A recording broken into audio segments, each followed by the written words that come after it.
What's up, y'all? Today I'm going to teach you a little bit about boat etiquette.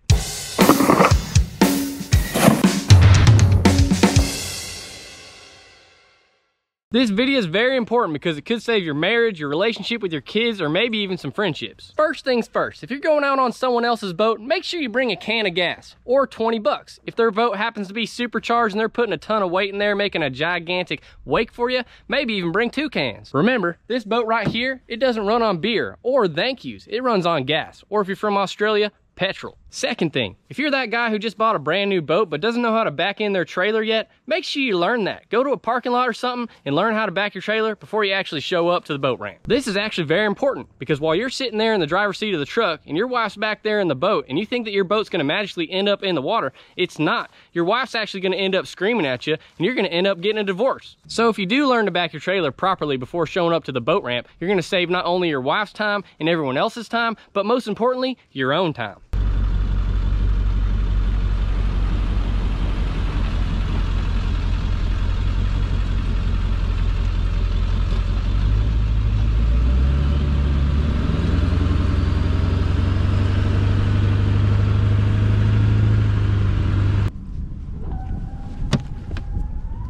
Try and be courteous, not wear your shoes in the boat. Some people say to not bring dogs on the boat. I disagree, because if my dog is at home, my dog ends up lonely. So I teach my dog to not scratch up the seats and chill on the boat. If you do that, you'll be all set.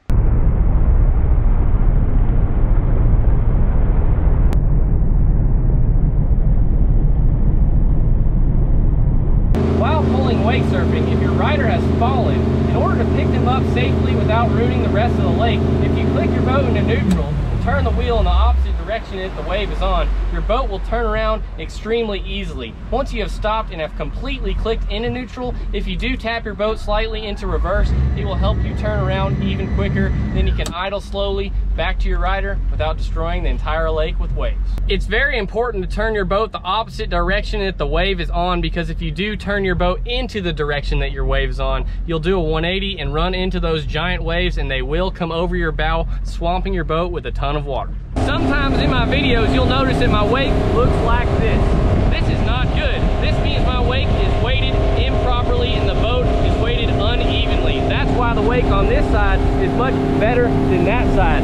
In order to fix this problem, you can just have one of your friends move from the spot he's at over towards the wake that is washy, and it'll clean up right there, right then, and your wake will end up perfect. So make sure you educate your friends on this and keep your boat weighted evenly. It'll make your experience a lot better as well as theirs, and you'll have a lot more fun behind the boat. Remember, when you see another boat on the lake, make sure you wave at them. When you're done riding, you should definitely roll up your own rope, because if the boat driver's not paying attention, he could reverse or drive forward over it, and then your day is gonna end up a lot longer and there could be a giant argument on the boat. I'll be honest, I'm not perfect and I don't do these things every single time, but I do try and do it most of the time. When your rider has fallen, please do not be the guy that does a power turn to pick up their rider like so.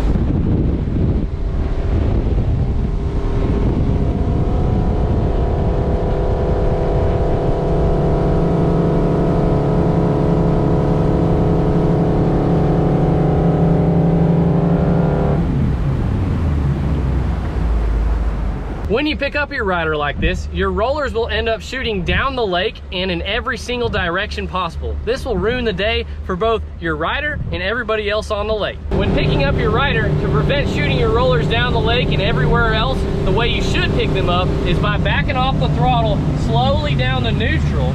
Then you can click it back into idle, turn your wheel, and gradually go back and pick up your rider. Picking up your rider this way will actually save both of you time, because you're not gonna have to drive forward and passing your own rollers for your rider to be able to start doing tricks again. Remember, you're not the only person on the lake, so be courteous to others because they wanna have a good time too. This next tip isn't 100% necessary, but I definitely recommend it. I know not all of you can afford a fancy $100,000 boat like this one with a cruise control like this, but I highly recommend getting a cruise control for no matter how old your boat is. A perfect pass or a zero off will keep your boat at the exact speed you want. I can almost guarantee that no one on this planet of Earth that could drive as accurately as the speed control can, and this device will keep you from having multiple arguments with your son or friends, and it'll actually save your relationship, because I can guarantee if you and your son get in an argument, y'all might not talk for the next week. Some people say to not bring snacks on the boat because it's messy, but I definitely recommend bringing some crumb-free snacks on the boat, because hunger is a real thing, and if you keep everyone fed, it'll be a lot happier boat. As you can see here, the lake I am driving on right now has a slight curve to it. It is slightly bending to the left. My advice to you would be to not drive along that curve. Actually drive in a straight line as long as you possibly can, and then when you need to turn, you can turn and continue another straight line down the lake, because if you are on a gradual turn the entire time, one of the wakes is going to end up pretty good while the other one is curling over, and this won't be good for your rider. When picking up your rider, you should always do it on the right side of the boat so you can see how close they are to the boat, so you don't end up chopping them up into a million pieces. And last thing, make sure you help the owner wipe down the boat when you get off the lake. Remember, going on the lake's supposed to be a good time, and these are just a few tips to help you have a good time every time. I'm sure there's a lot more tips to help make this lake a better place, and if you have any advice, feel free to comment it below. If you guys like this video, make sure you give me a thumbs up, comment below on what kind of videos you guys want to see in the future, and remember, I'll be uploading a wakeboarding video every second day forever, so make sure you guys subscribe. I'll see y'all next time. Peace!